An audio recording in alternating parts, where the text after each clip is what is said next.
Hello friends, Manju রান্নাঘর থেকে সবাইকে স্বাগত। তো বন্ধুরা, আজকে আমি আপনাদের কাছে আবার নতুন ভিডিও নিয়ে হাজির হয়েছি। সেই রেসিপিটি হলো শাহী পনির। তো বন্ধুরা, সামনে পুজো এসেছে, আপনারা সবাই ঠাকুর দেখতে যাবেন, গিয়ে পনিরের নানা রকম রেসিপি আপনারা খাবেন। তো বন্ধুরা, আমার এই ভিডিওটি দেখে এই রেসিপিটি বাড়িতে একবার আপনারা রান্না করে খেয়ে আমাকে কিন্তু বন্ধুরা কমেন্ট করতে ভুলবেন না। তো বন্ধুরা, আমার পুরো ভিডিওটি দেখবেন, মাঝখানে স্কিপ করবেন না। আমার পুরো ভিডিওটি দেখার জন্য আপনাদের কাছে অনুরোধ রইল। তো বন্ধুরা, লাইক কমেন্ট শেয়ার করতে ভুলবেন না। আর আমার চ্যানেলে নতুন শ্রোতা হলে চ্যানেলটি সাবস্ক্রাইব করবেন। আপনাদের একটি সাবস্ক্রাইব আর একটি লাইক আমার কাছে অনেক অনেক মূল্যবান। তো বন্ধুরা, আমাকে নতুন নতুন ভিডিও আনতে আগ্রহ বাড়িয়ে দেবে। তো বন্ধুরা, আর বেশি কথা না বাড়িয়ে এবার ভিডিওটি শুরু করা যাক। বন্ধুরা, আমি ইন্ডাকশন চালিয়ে দিয়েছি, কড়াই বসিয়ে দিয়েছি, আর দিয়ে দিয়েছি অল্প একটু সাদা তেল, আর ওর সঙ্গে দিয়ে দিলাম বাটার। আমি অল্প একটু বাটার সাদা তেলের মধ্যে দিয়ে দিচ্ছি। শাহী পনিরের জন্যে প্রথমে পনিরটাকে ভেজে নিতে হবে।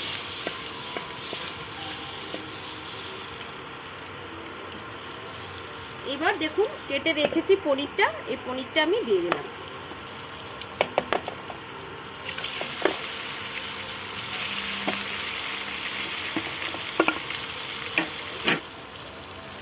পনিরটা নিয়েছি 400 গ্রাম পনির। পনিরটা কিন্তু খুব লাল করে ভাজা যাবে না, খুব লাল করে ভাজলে কিন্তু পনিরটা শক্ত হয়ে যাবে। লক্ষ্য রাখতে হবে পনিরটা হালকা করে ভেজে যাতে সফট থাকে, সেভাবে উঠিয়ে নিতে হবে। বন্ধুরা দেখুন, পনিরটা হালকাভাবে ভাজা হয়ে গেছে। এবার আমি একটি প্লেটে উঠিয়ে নিচ্ছি।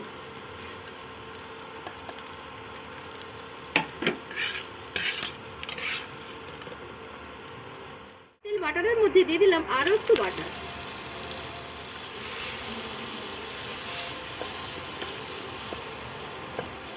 বাটারটা গরম হয়ে গেছে, দিয়ে দিলাম 3টি তেজপাতা।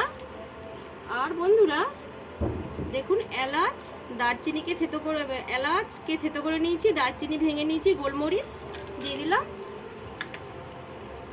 আর শুকনো লঙ্কা দিয়ে দিলাম। দেখুন, ভেতরে কিন্তু বীজ নেই, বীজটাকে আমি ফেলে দিয়েছি, কারণ বীজটা দিয়ে দিলে কিন্তু বেশি ঝাল হয়ে যাবে। আমি বীজ ফেলে যতটা পারছি বীজকে ফেলে দিয়ে দেখুন আমি লঙ্কাগুলো দিয়ে দিলাম। এবার আমি দিয়ে দেবো পেঁয়াজ,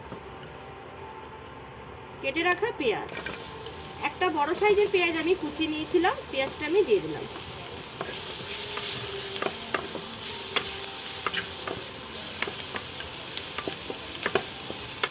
এবার দিয়ে দিলাম, দেখুন কুচিয়ে নিয়েছি আদা আর কয়েকটা রসুন। আমি কিন্তু রসুনটা খোসা ছাড়িয়ে নিয়েছি, আর আদাটাকে গোল গোল করে আমি কেটে নিয়েছি। দিয়ে দিলাম, ধুয়ে নিয়েছি ভালো করে, এর মধ্যে আমি দিয়ে দিলাম।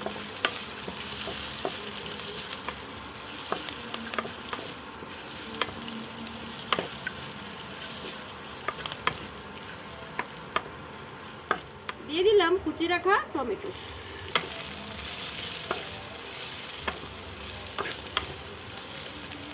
দিয়ে দিলাম স্বাদ অনুযায়ী লবণ। এবার দিয়ে দিলাম অল্প একটু হলুদ। তারপর দিয়ে দিলাম 1 চামচ ধনে গুঁড়ো, 1 চামচ জিরের গুঁড়ো, আর দিয়ে দিলাম কাশ্মীরি মির্চি 1/2 চামচ।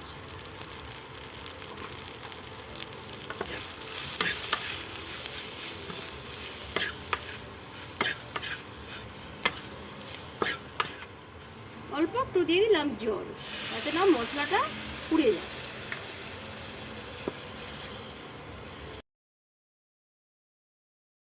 আর দিয়ে দিলাম গোটা পোস্ত 1 চামচ, আরও 1 চামচ দিয়ে দিলাম, টোটাল 3 চামচ দিয়ে দিলাম পোস্ত। আপনাদের হাতের কাছে যদি মগজদানা থাকে দেবেন, আর আমার হাতের কাছে কিন্তু বন্ধুরা কাজু নেই, কাজু বাদাম নেই, তার জন্য আমি ওটা স্কিপ করলাম। আপনাদের হাতের কাছে যদি থাকে অবশ্যই আপনারা কাজু বাদামটা দেবেন, তাহলে কিন্তু শাহী পনিরের স্বাদটা দ্বিগুণ বেড়ে যাবে। বন্ধুরা, এবার আমি একটি পাত্রের মধ্যে ঢেলে নিয়ে ঠান্ডা করে নেবো, তারপর আমি মিক্সারে ভালো করে পেস্ট করে নেব।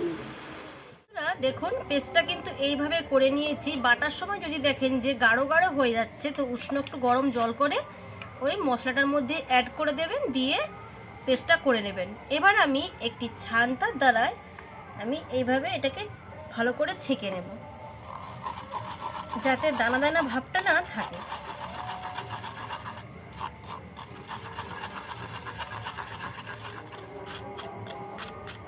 দেখুন বন্ধুরা, এইভাবে খোসা খোসা দেখুন সব রয়ে গেল। আমি কিন্তু ভালো করে ছেঁকে নিচ্ছি। দেখুন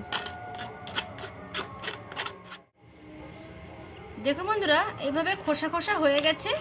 এবার আমি উঠে নিচ্ছি। তো এই খোসাটা কিন্তু আমি তরকারিতে দেবো না, আর আমি ফেলেও দেবো না, রেখে দেবো, অন্য কোনো তরকারিতে মিশিয়ে দেবো। বন্ধুরা এবার একটি বাটি নিয়ে নিচ্ছি, বাটিতে দিয়ে দিলাম টক দই, বাড়িতে পাতা দই, রুম টেম্পারেচারে রাখা দই। দইটা আমি ভালো করে ফেটিয়ে নিচ্ছি। ভালো করে ফেটানোর আগে দিয়ে দিলাম অল্প একটু লঙ্কার গুঁড়ো, আর দিয়ে দিলাম হাফ চামচ ধনে গুঁড়ো, হাফ চামচ জিরের গুঁড়ো, আর অল্প একটু লবণ। কারণ লবণটা আমি মশলার সঙ্গে দিয়েছি, তার জন্য আমি পরিমাণটা খুব কমই দিচ্ছি। এরপর স্বাদ অনুযায়ী পরে টেস্ট করে দেব। আর দিয়ে দিলাম আমার স্পেশাল ভাজা মশলা। এতে কিন্তু সব রকম মশলা দেওয়া আছে। আমার চ্যানেলে যারা প্রতিনিয়ত দেখেন তারা জানেন যে আমি কি কি উপকরণ দিয়ে এই ভাজা মশলাটা আমি বানিয়েছি। এবার ভালো করে আমি ফেটিয়ে নেব। যারা আমার নতুন শ্রোতা, যারা আমার চ্যানেলটা প্রথম দেখেছেন, তারা কিন্তু দেখে নেবেন যে এই ভাজা মশলাটা আমার কিন্তু চ্যানেলে ছাড়া আছে। আপনারা দেখে নেবেন আমি কি কি উপকরণ দিয়ে ভাজা মশলাটা আমি বানিয়েছি। কড়াই বসিয়ে দিয়েছি, দিয়ে দিচ্ছি অল্প একটু সাদা তেল, আর তার সঙ্গে দিয়ে দিলাম আরও একটু বাটার।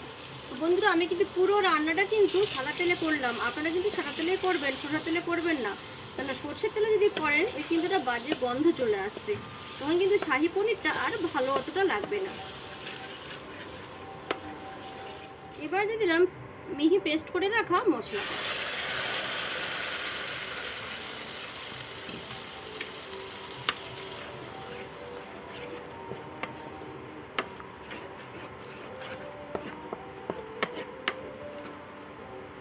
এবার দিয়ে দেবো টক দইটা।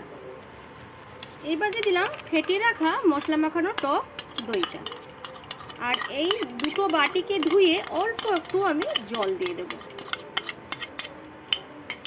দুটো বাটি ধুয়ে দিয়ে দিলাম অল্প একটু জল, আর এর সঙ্গে আমি দিয়ে দিলাম অল্প একটু চিনি। কারণ যেহেতু টক দইটা আছে, স্বাদের ব্যালেন্সের জন্য আমি দিয়ে দিলাম হাফ চামচ চিনি। এবার আমি ভালো করে সব মশলাগুলোকে নাড়িয়ে নেব। তো বন্ধুরা আপনারা ভিডিওটা চালালে শুনতে পাবেন যে মাইকের গান হচ্ছে। তো এখন তো বিশ্বকর্মা পুজো, তার জন্য কিন্তু মাইকের আওয়াজটা হচ্ছে, তো আপনারা একটু মানিয়ে নেবেন। তো এবার মশলাটা ফুটে যাওয়া পর্যন্ত অপেক্ষা করব। মশলা থেকে খুব সুন্দর একটি গন্ধ বেরিয়েছে। এবার দিয়ে দিলাম ভিজে রাখা পনিরগুলো।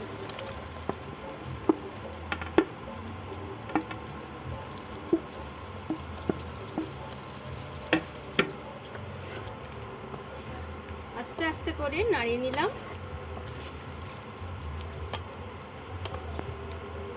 এই রেসিপিটা আপনারা রুটি, পরোটা, ভাত, ফ্রাইড রাইস সবের সঙ্গে কিন্তু সার্ভ করে খেতে পারবেন। বাটিটা কিন্তু খুব লোতে রাখবেন। আর দিয়ে দিচ্ছি একটু কসুরি মেথি। আমি হাতের মধ্যে ভালো করে একটু ম্যাশ করে নিচ্ছি, যাতে এর গন্ধটা খুব সুন্দরভাবে আরও ওঠে। এবার আমি দিয়ে দিলাম কসুরি মেথি, আর দিয়ে দিচ্ছি সবশেষে আমার বাগানের হাইব্রিড ধনেপাতা। কারণ এখন ধনেপাতা অফ টাইম আমার হাতের কাছে, সেই দেশি ধনেপাতা নেই, আমি দিয়ে দিলাম হাইব্রিড ধনেপাতা। আর সবশেষে দিয়ে দিলাম ফ্রেশ ক্রিম। হয়ে গেল আজকের এই শাহী পনির রেসিপি। তো বন্ধুরা আজকের মতো এখানে ভিডিওটি শেষ করছি। আবার নতুন ভিডিও নিয়ে আপনাদের কাছে হাজির হব। টাটা।